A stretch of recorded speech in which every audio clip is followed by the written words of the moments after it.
In today's video, I'm going to teach you how to change from TurboTax Live to regular. If you accidentally selected the Live version, or you simply no longer need expert help, the good news is that switching back to the regular TurboTax product is usually a quick process. I'll walk you through exactly what to look for so you can make the change smoothly and continue working on your tax return without confusion. To begin, log into your TurboTax account and open the tax return you want to work on. Make sure you're inside the correct return before making any product changes, especially if you've started more than one. Once you're in, look over to the left-hand sidebar and scroll all the way to the bottom. There, you should see an option labeled Switch Products. Go ahead and click that. This section is where TurboTax lets you manage the version of the product you're currently using. After that, click Downgrade.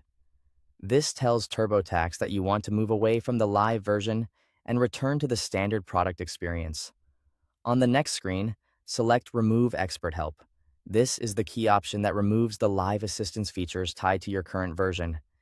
At this point, TurboTax will show you a summary of the changes to your product.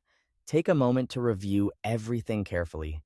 This is helpful because it lets you confirm what features are being removed and what your regular TurboTax version will include going forward. If everything looks correct, click Continue to confirm the switch. This finalizes the change from TurboTax Live to regular. Before moving on, review any pricing or feature changes shown on the screen.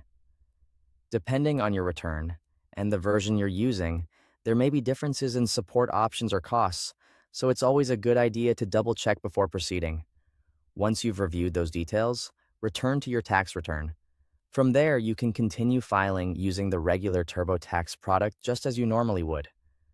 Your progress in the return should still be there, so you can pick up where you left off and keep moving through the filing process. If you run into anything unexpected, such as missing options or a different layout, it may help to refresh the page or make sure you're fully signed in to the correct account before trying again. That's all there is to it. You've now seen how to switch from TurboTax Live to regular and continue your return with the product that fits your needs. Thanks for watching.